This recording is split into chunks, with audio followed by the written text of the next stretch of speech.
What's up, everybody? It's your boy DJ 730, and y'all know who I'm rocking with today. Today we doing the best Larry Bird revenge story ever told, man. So I ain't gonna keep y'all up too much longer. Make sure you subscribe to the channel. Make sure you like this video all the way up, and also make sure you get in the comments to commentate. Let's go. Delivered to Bill Laimbeer before playing a game against him, and it said, "Dear Bill, f*** you. Damn. Sincerely, Charles Barkley." And as one might expect, they got into a fist fight that game. Had to. And now Barkley gets into it, and he hit Laimbeer, and now there are some punches thrown. And when Robert Parrish, who got into a fight with Laimbeer 3 years in a row, was questioned about Bill Laimbeer, he said, "I was always taught, if you can't say something nice about someone, then don't say anything at all." Right. So, I'm saying nothing at all. But nobody hated Bill Laimbeer more than Larry Bird. I see. I never really ever liked Laimbeer in any social situation. No. Yeah. And it's because he was a dirty player. The 80s, when I played, there was a lot of cheap shots. If you go back and watch the Pistons playing against Chicago, I mean, Michael and Scotty were getting pounded. And a lot of it happened after the whistle. If you're going in and you get fouled, a guy goes ahead and tries to, that's a free foul. Ricky Mahorn, he'd hit you and all that, but he'd hit you, you know you're going to get hit. Yeah. But he didn't try to maim you. Right. Bill tried to hurt you. Got it back, so they reset it at 5. Ooh. Laimbeer walked with it, then committed a foul, knocked Bird to the floor. Celtics are very unhappy about it. Damn. Caught Bird in the jaw. Yeah, and Larry's a little upset. And, he was one of them guys, you shoot a jumper, he tried to slide his foot underneath your ankle so you twist your ankle. And that's why Parrish He always really used to do that? If you watch any of our old games, Parrish was always twisting his ankle against the Pistons. So one time I shot a jumper and Laimbeer did it to me, and I stepped on his foot, but I stepped on a high and twist my ankle. I don't know, a quarter or two later, he was shooting that jumper. I slid mine on there. That's the last time he ever did it. Really? Yeah. And when Bill Laimbeer was called the NBA's dirtiest player by Michael Jordan, Laimbeer and Jordan. Yes, indeed. There are punches thrown. he responded in a way that really showed his true colors. Michael Jordan may be a very good, outstanding basketball player, but as a individual, down-to-earth, hard person, he has. I mean, who is he? Who cares about him? All he does is play basketball. In the world, he's this big. Damn. Yeah, I can see why nobody liked him. And during the 1986 season, when the All-Star team had just been announced, Bird asked a group of reporters if Laimbeer, who had been an All-Star the last 3 years with the Pistons, had made the team again. And when he heard Laimbeer was not selected, Larry Bird said, "Good. Now I won't have to worry about him getting on the bus and saying, 'Hi, Larry,' and me having to say, 'F you, Bill.'" Oh, shit. But that year, they would still see each other in the playoffs. That's some good I was shit. always the one that came out first, and there's always a leprechaun out on the floor. I'd go out and spit right on his leprechaun, and rub my foot in it, and then go down and make a big dunk. Away we went. The tension was obviously high, and in one game, Robert Parrish said, Fired on "I his feel ass. like Laimbeer took some cheap shots at me. I guarantee something will break out if they let it go next time." And though nothing happened the rest of that series, the very next year, they met again in the Eastern Conference Finals, and in Game 4, it got crazy. Let me see. Open people. See Steen. Oh, bro, you just tried to. And Laimbeer go at it. Damn, let him go. Let him go, Isaiah. Have both been ejected from the game. Now here's Bird throwing the ball at Laimbeer, and Rodman coming over. Larry Bird said, "Laimbeer was backing away from me, didn't want any part of me. I wish they would have cleared the court for about 15 minutes and just let us go at each other." And Bill Laimbeer, in classic Bill Laimbeer fashion, What he say? he said, "I didn't do a thing.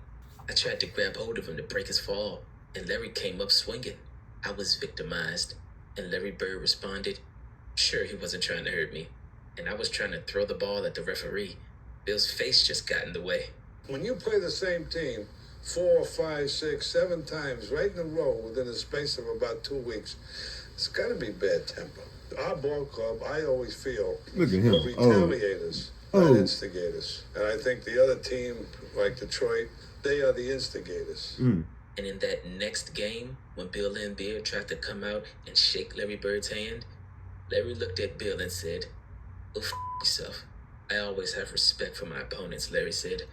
But in my instance, I think Laimbeer was trying to hurt me. So in Game 5, the Celtics got their revenge. I was at the game, and the crowd just had so much hatred for Laimbeer for that game. I've never been in any sort of a sporting event where the crowd hated a player that much. And I still am convinced to this day that the crowd convinced Parrish to punch him in the second quarter. Oh, no question. Very gingerly tried to shoot that shot. Nice play by Darren Day. It doesn't fall. The tip by Parrish. He can't get it to fall. Parrish takes Laimbeer to the ground with a right forearm.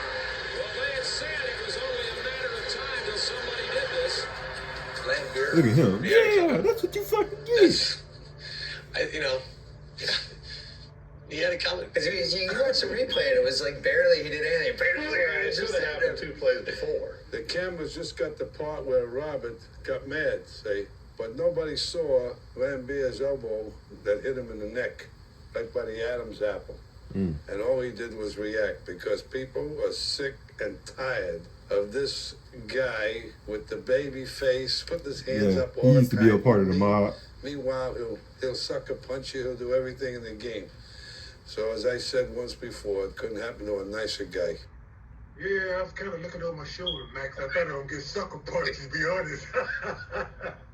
In the heat of the battle, we exchanged a few unpleasantries, then a few elbows that passed between us, and then I just lost throwing punches. So I couldn't believe I lost my composure like that.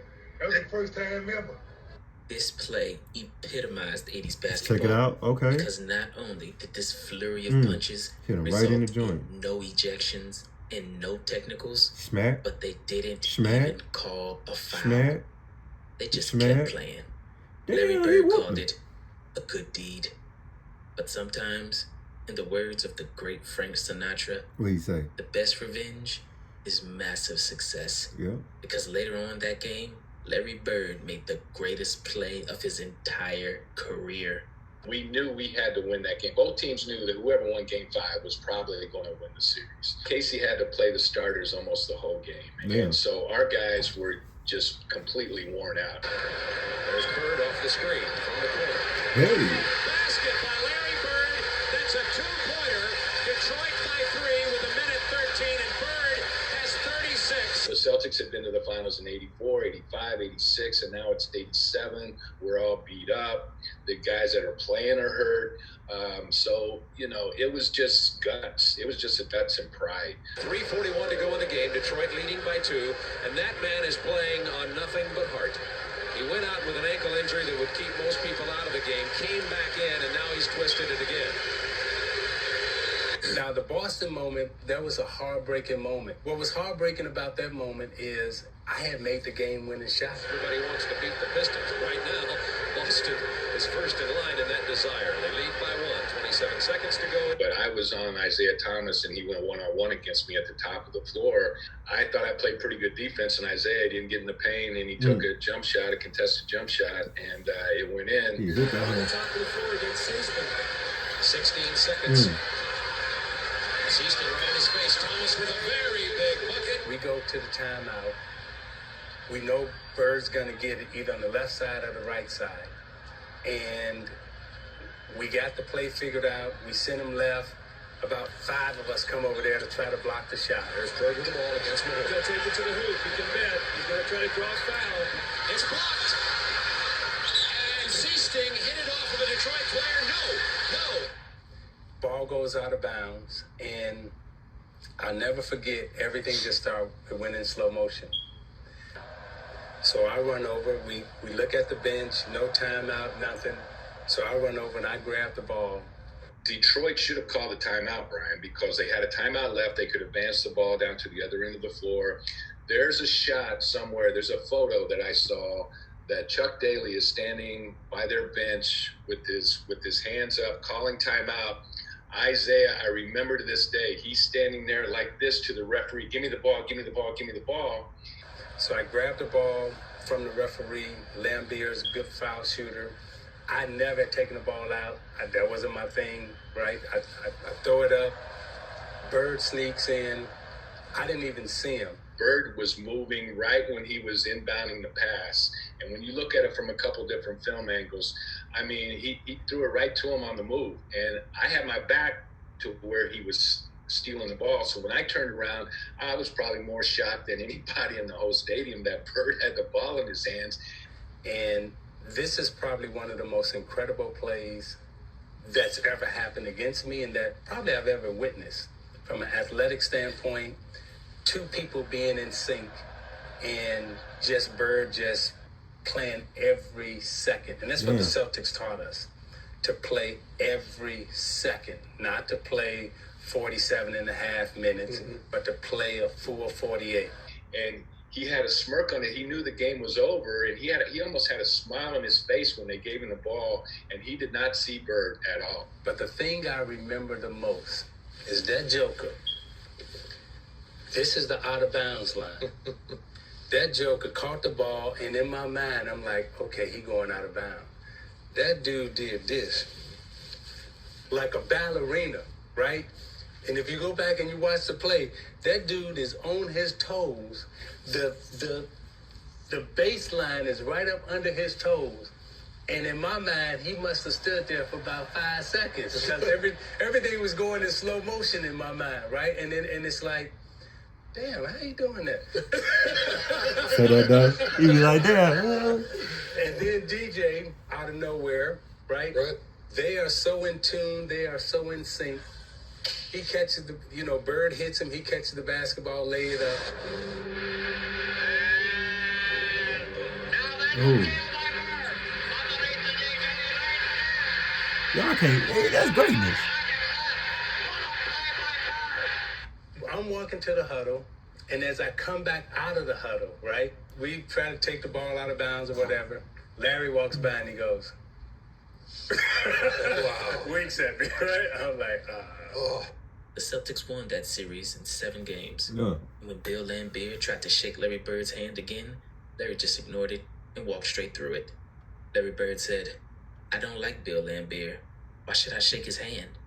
Even Isaiah Thomas, who was Bill Laimbeer's teammate for 11 years on the Bad Boy Pistons, had this to say about him. To tell you the truth, if I didn't know Bill, I wouldn't like him either.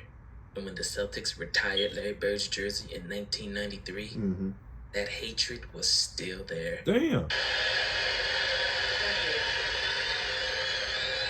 This seems like a perfect night. I mean, except for the fact that Bill Laimbeer couldn't be here.